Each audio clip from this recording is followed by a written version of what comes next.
British Advanced Pain Clinic, Noppi Mayam, Surgery Duram. For appointments, 9155515563.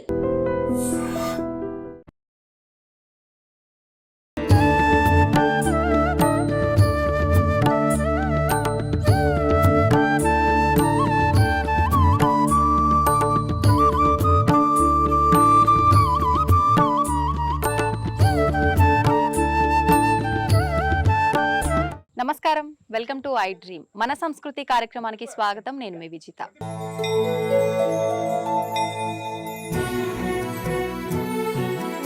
ఆలయంలో గర్భగుడిలోకి వచ్చినాక ప్రత్యేకించి ఎటు చూసినా కూడా అద్దాలు, అంటే మొత్తం ఒక 6 అద్దాలు అయితే కనిపిస్తున్నాయి. ఎందుకని ఇలా పెట్టారు? అంటే ఈ అద్దాలంటే కేవలము మన శాస్త్రీయమైనటువంటి ధర్మాన్ని అనుసరించి పెట్టడం జరిగింది.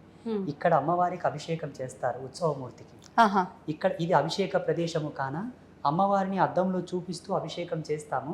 తన బింబాకృతిని తానే చూస్తూ తను స్నానం ఆచరిస్తున్నట్టుగా, తనను తాను చూస్తూ తనకి యొక్క ఉపచారములను కైంకర్యములను స్వీకరిస్తున్నట్టుగా ఇప్పుడు చూడండి, మనం ఎన్నో బింబాలుగా కనిపిస్తున్నాం. అవునండి, అలా పోతనే ఉంది మన బింబాకృతి. అట్లా ఉభయ ధర్మాలను ఆమెకు వ్యక్తీకరిస్తూ ఉపచారము చేస్తున్నట్టుగా ఇక్కడ పెట్టి ఇది అభిషేక ప్రదేశము, అక్కడనేమో అమ్మవారికి అలంకార ప్రదేశము, ఆ వెనకాలనేమో అమ్మవారికి కొన్ని మంత్రాంగ తంత్రాంగ విజ్ఞాన స్తోత్రాలు వినిపించే ప్రదేశము, ఇక్కడనేమో అమ్మవారికి శయన ప్రదేశం. ఒక్కొక్క ప్రదేశంలో ఒక్కొక్క ఉత్సవం ఒక్కొక్క తంతు జరుగుతుంటది కాబట్టి అట్లా ఇక్కడ అద్దం, అక్కడ అద్దం, అక్కడ అద్దం, అక్కడ అద్దం, ఇక్కడ అద్దం పెట్టడం జరిగింది. అద్భుతం అండి, నిజంగా చాలా చక్కగా ఉంది. అమ్మవారు కలగా లక్ష్మీదేవి అంత కలగా ఉందని చెప్పాలనిపిస్తోంది. నిజంగా చాలా చక్కగా అమ్మవారు, నిజంగా వింత. ఇదొక ఈ శంఖ కలశం కూడా ఒక అద్భుతం అమ్మ. ఈ శంఖ కలశం ఉంది కదా, ఈ కలశం అనేది ఇప్పుడు మనకు దేవాలయాల్లో కొబ్బరికాయ పెడతారు, కలశాల మీద కొబ్బరికాయ పెట్టుంటారు. ఇక్కడ దక్షిణావృత శంఖ కలశం ఉంటుంది, బయటనేమో క్షేత్రపాలిని దగ్గర వామావృత శంఖ కలశం ఉంటుంది. ఈ దక్షిణావృత శంఖం సాక్షాత్తు లక్ష్మీ స్వరూపం. అందుకే గర్భాలయంలో రోజు ఆ నీళ్లు పారబోసి నూతన జలము నింపి అందులో పవిత్ర ద్రవ్యం వేసి చూడడానికి ఒక అబ్బాయి సపరేట్ పూజారి ఉంటారు దానికోసం. బయట కలశంకి ఒక అబ్బాయి సపరేట్ ఉన్నారు. అమ్మవారికి అలంకరణ అది చేయడానికి ఒక ఆచార్యులు ఉన్నారు. అర్చనకు హోమానికి ఒకరు ఉన్నారు. ప్రతిదానికి ఒకరొకరు ఉన్నారు. నేను ఇక్కడ ఉన్నా లేకున్నా వాళ్ళు చూస్తారు.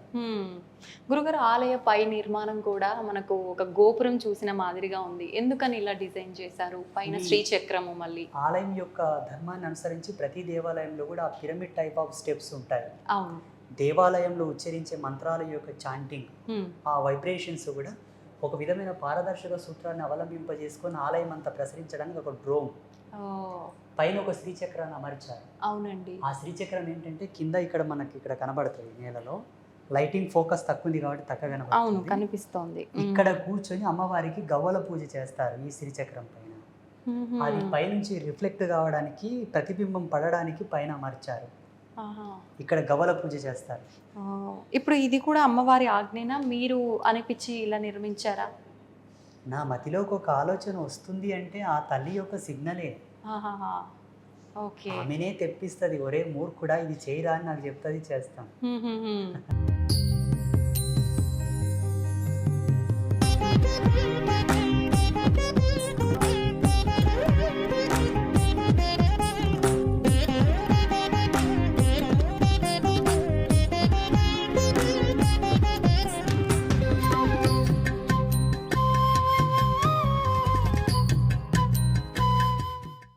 స్వామీజీ, శ్రీచక్రం అమ్మవారి ముందు ప్రధానంగా మీరు కాశీ నుంచి తీసుకొచ్చిందని చెప్పారు. చూసిన తర్వాత నాకు ఒకటి అడగాలనిపించింది. ప్రస్తుత రోజుల్లో చాలా మందిలో ఉన్న ఒక సందేహం శ్రీచక్రం గురించి. శ్రీచక్రం ఇంట్లో పెట్టవచ్చా? పెడితే యంత్ర రూపంలో పెట్టాలా, ఇలా పెట్టాలా? నిజంగా పెడితే కనుక నియమాలు ఎక్కువగా పాటించాలా? రకరకాల సందేహాలు ఉన్నాయండి, దాని గురించి తెలియజేయండి. ఇంట్లో శ్రీచక్రాన్ని ఉంచుకోవచ్చు, అది శాస్త్ర సమ్మతమైన విషయం. మన ధర్మశాస్త్రాల్లో విగ్రహాలు పెట్టుకున్నా, శ్రీచక్రం పెట్టుకున్నా, శివలింగం పెట్టుకున్నా ఒక ప్రామాణికమైన కొలత చెప్పారు. యజమాని వేళ్ళు ఇక్కడి నుంచి ఇక్కడ వరకు ఏ సైజు ఉన్నాయో ఆ సైజు మాత్రం పెట్టుకోవాలి. యజమాని 5 వేళ్లలో ఏ సైజు వేలుకున్న ప్రామాణికతను అనుసరించి లింగాలు కానీ, శ్రీచక్రములు కానీ, దేవతా విగ్రహములు కానీ పెట్టుకొనవచ్చు. మరి ఇప్పుడు 5 అన్నారు కదా, 5 వేలు అంటే ప్రత్యేకించి ఏ ఏదైనా సరే మీ యొక్క స్తోమతిని అనుసరించి అన్ని వేళలు ఏ ఒక వేలి సైజుతోనైనా పెట్టుకోవచ్చు. పాయింట్ ఏంటంటే దేవతా విగ్రహాలు లోపల ఓళ్ళుండి బొళ్ళున్న విగ్రహాలు పెట్టుకోవద్దు, గట్టిగా ఫిల్ అంటే మొత్తం నిండుగా ఉన్న విగ్రహాలు పెట్టుకోండి, అది శాస్త్ర మర్యాద. ఓకే. శ్రీచక్రం కూడా లోపల మొత్తం ఓళ్ళు ఉంటుంది, బయట నుంచే పిరమిడ్ లాగా ఉంటుంది, లోపల ఓళ్ళు ఉంటుంది, అటువంటి శ్రీచక్రం పెట్టుకొనవద్దు. రెండవది, స్ఫటిక శ్రీలింగమునకు స్ఫటిక శ్రీ యంత్రమునకు గృహస్థులు పూజ చేయకూడదు. అవి యతులు, సన్యాసులు, తాపసులు చేసేటటువంటి శ్రీచక్రములు, శివలింగములు. గృహస్థులు లోహ శ్రీచక్రములను, లోహపు శివలింగములను, అలాగే పాలరాయి శ్రీచక్రము, పాలరాయి శివలింగమును పూజించుకొనవచ్చు. వెండి కానీ బంగారు కానీ లేకపోతే నల్లరాతి శివలింగం, నల్లరాతి శ్రీచక్రమును పూజించుకోవచ్చు. ఇది ఆమోదం, లిస్ట్లో పెట్టుకోండి. ఇంకొక విషయం ఏంటంటే నీళ్లు లేని శివలింగం ఇంట్లో ఉండకూడదు, నీళ్లు లేని శివలింగం ఉండకూడదు, కుంకుమ లేని శ్రీచక్రం ఉండకూడదు. చిన్నపాటి శ్రీచక్రం ఉన్నా కుంకుమతో నిండి ఉండాలి, అది ప్రసన్నత. చిన్నపాటి శివలింగం ఉన్నా పైన నీళ్ళ డ్రాప్ పడుతూ ఉండాలి. ఒకవేళ నీళ్ళ డ్రాప్ పడేటటువంటి యోగ్యత లేకపోయినా బిల్వదళం అన్నా అక్కడ ఉంచాలి. బిల్వదళం ఉంచడానికి యోగ్యత లేకపోయినా అంత భస్మం అన్నా శివలింగం మీద ఉంచాలి. భస్మం గోపేడతో చేసిన గోపేడతో చేసిన బూడిదన ఉంచాలి, మంచి సుగంధభరితమైనటువంటి ప్యూర్ భస్మాన్న ఉంచాలి. అది భస్మం లేక నీళ్లు లేక శివలింగం ఉండకూడదు, కుంకుమ లేక పసుపు లేక శ్రీచక్రం ఉండకూడదు. శ్రీచక్రం వేయొచ్చు, శ్రీచక్రం మీద పసుపు కూడా వేయొచ్చు. అందరూ పూజించుకొనవచ్చు, అందరూ పుణ్యభాజనులై విరాజిల్లవచ్చు. శాస్త్రం ఎక్కడ కూడా ఎవరికి ఏ ఆంక్షలు పెట్టలేదు. ఈ మిడిమిడి జ్ఞానంతో కూడుకున్న పండితులు, ఈ పండిత శిఖామణులందరూ కూడా జనాలను భయభ్రాంతులకు గురి చేసి ఆధ్యాత్మిక వారసత్వం నుంచి దూరం చేయడానికి చేసినటువంటిది ఇదంతా. అలాగే రాగిరేకు శ్రీచక్రం కూడా పటము ఉంచుకొనవచ్చు. బీజమంత్రాలు లేని శ్రీచక్రం ఉంచుకోవలే.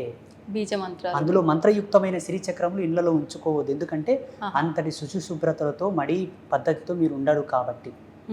అందుకు సంపుటీకరణతో కూడుకున్న నవావరణ పూజ, సంపుటీకరణతో కూడుకున్నటువంటి పూర్ణ పూజ శ్రీచక్రమునకు మీరు చేయరు కాబట్టి అనుష్ఠాన విధిని అనుసరించి నార్మల్ శ్రీచక్రములు దొరుకుతాయి.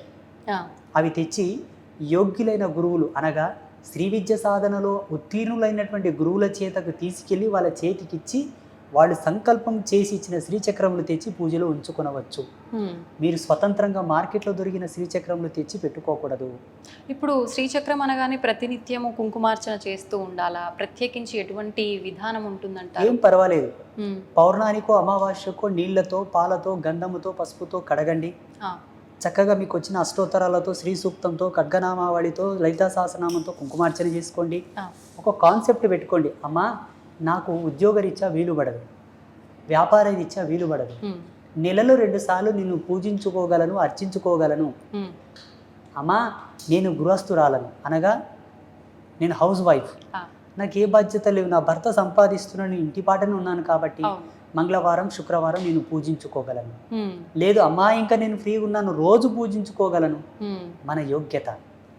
అమ్మ ఏం చేయదు, తే అని అడగదు, మన వీలుని బట్టి. ఒక యోగ్యుడైన గురువు చేత గనక మనం శ్రీచక్రాన్ని పొందితే ఆ యోగ్యుడి చేత మనం అధికారం, ప్రామాణికతను, ప్రమాణాన్ని తీసుకొని ఉంటాము కాబట్టి ఆ యోగ్యుడు ఇక్కడ శ్రీచక్రానికి అర్చన చేస్తూ ఉంటే నీ ఇంట్లో శ్రీచక్రానికి అర్చన జరిగినట్టే లెక్క.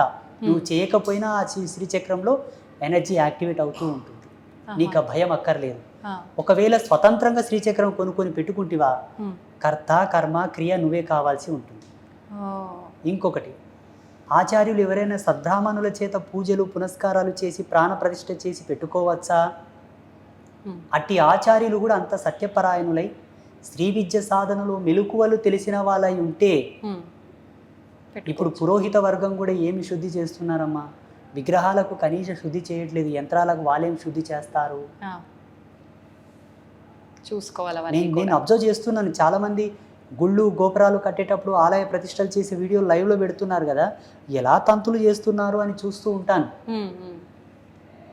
జనాలకా సబ్జెక్టు తెలియదాయే, వీళ్ళేదో చేస్తుంటారు, వీళ్ళకి అర్థం కాదు కదా. అందుకే ప్రతి ఒక్క పర్సన్ స్పిరిచువల్గా డెవలప్ కావాలి, నాలెడ్జ్ పరంగా.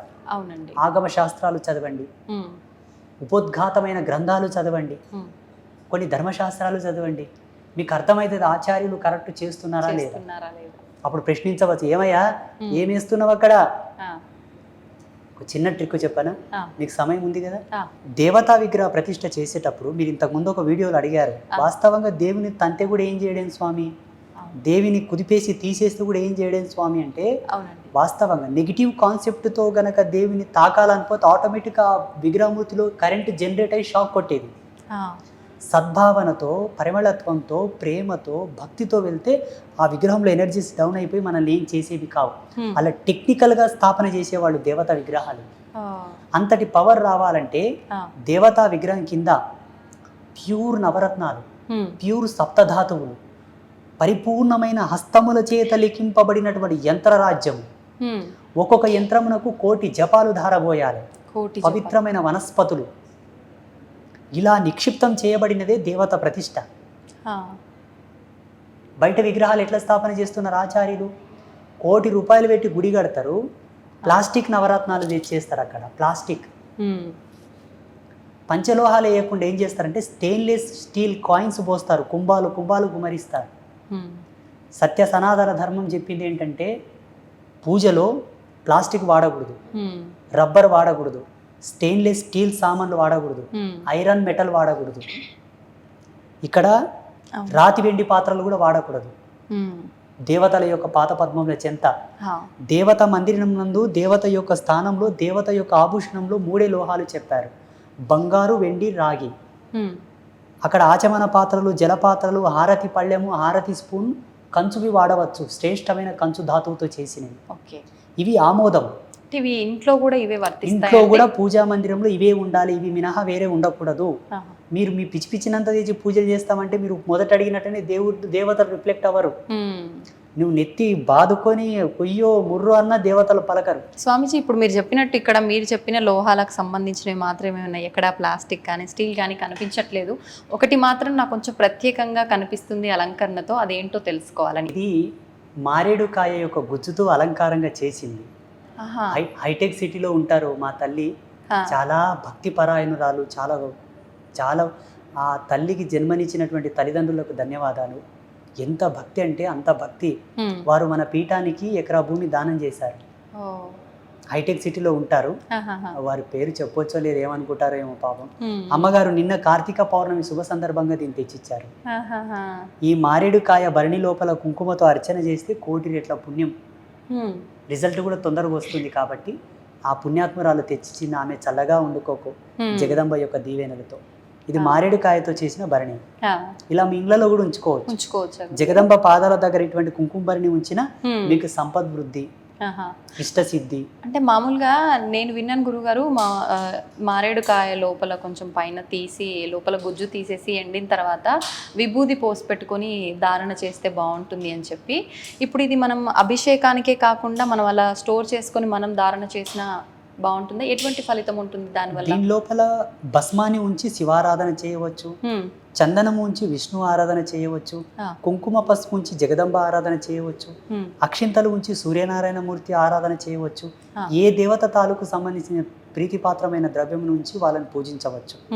ఇందులో పడ్డ తర్వాత దీనిలో ఉన్న సహజత్వం, గుణము ప్రబలం అవుతుంది, హెచ్చవుతుంది, ఎక్కువగా అవుతుంది, ఎనర్జీ ఇంకా ఎక్కువ డెవలప్ అవుతుంది, పుణ్యం పురుషార్థం తొందరగా వస్తాయి, మనం అనుకున్నంత తొందరగా రిజల్ట్ వస్తుంది. కాబట్టి దీన్ని అలా వాడవచ్చు. అయితే స్వామీజీ, ఇప్పుడు ఇంట్లో శ్రీచక్రం పెట్టుకున్నప్పుడు అలా కుంకుమ ఎప్పుడు ఉండాలి అని అన్నారు కదా, ఎవరైనా వచ్చినప్పుడు చాలా మంది మనం పూజా ద్రవ్యాలకు సంబంధించింది మన పూజ రూమ్లో అవి తీసుకొచ్చి ఇవ్వాలి అని అంటే కొంచెం ఆలోచిస్తారు. అంటే ఎక్కడ మా పుణ్యం వాళ్ళకి వెళ్ళిపోతుంది అనుకుంటారో ఏంటో తెలియదు కానీ, అలా అంటే అమ్మవారి దగ్గర నుంచి తీసుకొచ్చిన కుంకుమ వాళ్ళకి మనం ధారణ చేయాలి. శాస్త్రంలో కొన్ని నియమాలు చెప్పారు. అష్టమి, అమావాస్య, సూర్యగ్రహణ, చంద్రగ్రహణ సమయమునందు పూజా మందిరం నుంచి ఏవి కూడా తీసి వేరే వాళ్ళకి ఇవ్వకూడదు. మిగతా సమయంలో ఏమీ కాదు. ఓకే, లేనిపోయిన ఆంక్షలు పెట్టుకోకండి. నీ ఇంటికి ఒక ఎత్తి వచ్చిందంటే శివస్వరూపం, ఆయనలో చెడ్డ ఉద్దేశం ఉండుగాక, నీవు ధర్మంతో నీ పతి నీ ఇంట్లోనే ఉంటుంది, అనుమానం వలదు, శంకించవలదు. నీ ఇంటికి ఒక ముత్తైదు వచ్చిందంటే సాక్షాత్తు జగదంబయే. మళ్ళీ లేనిపోయిన ఆంక్షలు ఏంటి? అవన్నీ లేనిపోయిన అనుమానాలు అంటుంది.